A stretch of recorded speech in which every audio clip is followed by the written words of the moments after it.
In a world swallowed by water, entire civilizations washed away, mountains becoming islands, and vast seas consuming everything in sight, could such a cataclysmic event have contributed to the myths of ancient cultures?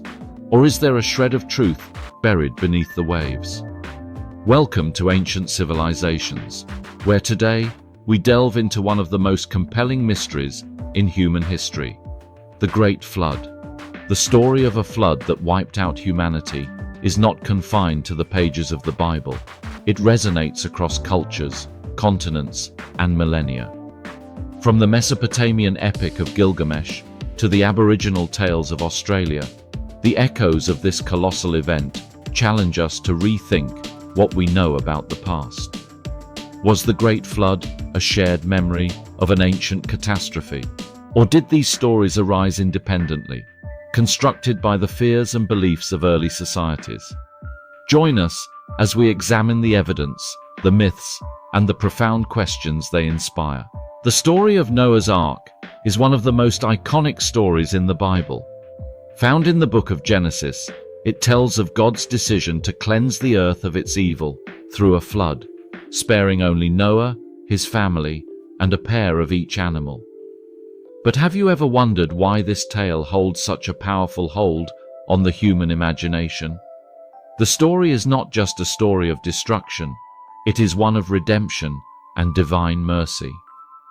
God makes a covenant with Noah, promising never to destroy the earth by a flood again, marked by the rainbow as a sign of hope. Yet the scale of this story raises many questions. Could such a flood have been physically possible? Where did the water come from, and where did it go? And perhaps most intriguing of all, could this story have been inspired by real events? Modern theologians and historians often compare the biblical flood to other flood narratives, especially those from Mesopotamia. In the Epic of Gilgamesh, written long before the Bible, we meet Utnapishtim, a man similarly warned by the gods to build a boat and save lives from an impending flood. The parallels between these stories suggest that the biblical flood may not have been entirely unique. But what does this mean for believers? Could these shared details point to a collective memory of a real ancient catastrophe? For centuries, scholars and explorers have searched for physical evidence of Noah's Ark. Expeditions to Mount Ararat, where the Ark is said to have landed, have yielded tantalizing clues, but no definitive proof. Furthermore, geological studies suggest that ancient flood events, such as the breaking of the Black Sea some 7,000 years ago, may have inspired these tales. Long before Noah's Ark, there was the story of Utnapishtim in the Epic of Gilgamesh. Written in cuneiform script on clay tablets, this ancient Mesopotamian tale predates the Bible by more than 1,000 years. Yet its similarities to the Genesis flood are striking.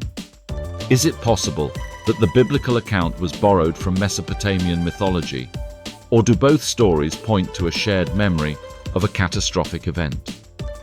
In the Gilgamesh narrative, the gods decide to destroy humanity for its hubris, but warn Utnapishtim, instructing him to build a huge boat and preserve life. The ensuing flood is catastrophic, submerging even the highest mountains. After the waters recede, Utnapishtim sends birds to find dry land, a detail echoed in Noah's release of the dove. What's striking about these parallels is the cultural exchange that may have occurred between ancient Mesopotamia and the Hebrew people. The Babylonian captivity during the 6th century BC exposed the Israelites to these stories, potentially influencing their own account of the flood. But does this diminish the spiritual significance of the Bible, or enrich our understanding of how divine truths can be communicated across cultures? In addition to the mythological parallels, Mesopotamian flood stories may have been inspired by real environmental events. The Tigris and Euphrates rivers were prone to devastating floods, which could easily have left a lasting impression on the region's inhabitants. But could these localized disasters have morphed into legends of global catastrophe? The Great Flood is not just a tale from Mesopotamia or the Bible. It is a global phenomenon. From the Hindu story of Manu and the fish to American legends of a flood sent to cleanse the earth, flood myths span the globe. How can this be? Did ancient civilizations independently imagine similar tales? Or does this point to a real, shared catastrophe in humanity's distant past? In Hindu mythology, the god Vishnu warns Manu of an impending flood, instructing him to build a boat and save lives. The parallels with Noah and Utnapishtim are hard to miss.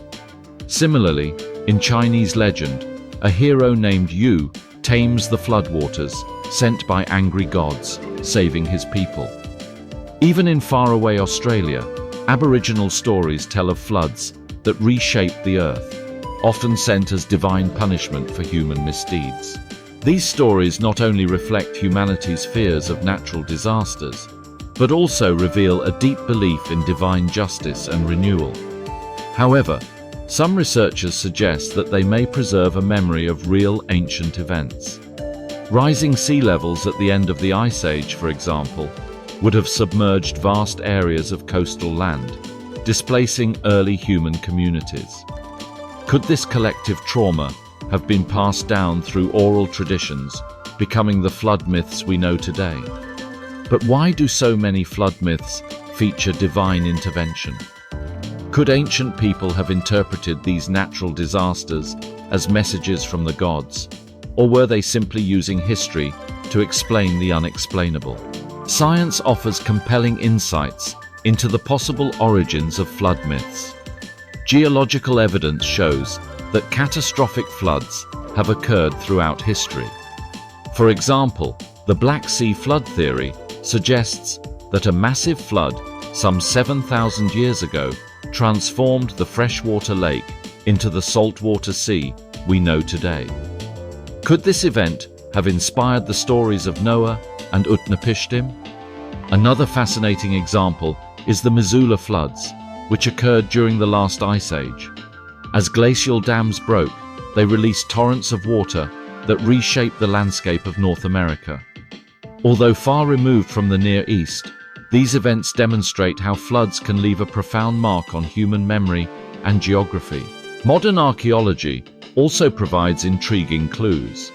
Ancient cities such as Ur and Shuruppak show signs of flooding, consistent with Mesopotamian flood myths. Could these localized events have been exaggerated into global catastrophes over time?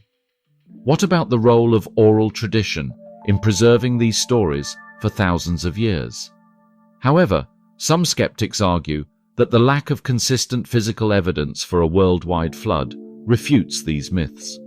They point to the impossibility of covering the entire earth with water, as described in the Bible. But could the truth lie somewhere in between, a real flood event, later mythologized and universalized? So, was the Great Flood myth or ancient reality? The answer may lie in the interplay of history, science, and faith. While geological evidence points to localized flood events that could have inspired these stories, the spiritual truths they convey remain profound. These myths remind us of humanity's vulnerability to nature, our desire for redemption, and our enduring hope in the face of catastrophe. Consider this. Why do these stories continue to resonate across cultures and centuries?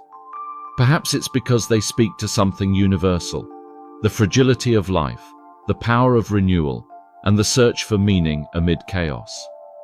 What lessons can we learn from ancient flood myths, and how can they inspire us to build a better future? Thank you for joining us on this journey through history, myth, and science. Thank you for watching this video. Please subscribe to our channel and like this video. Don't forget to hit the notification bell to stay updated on our posts. See you in the next video.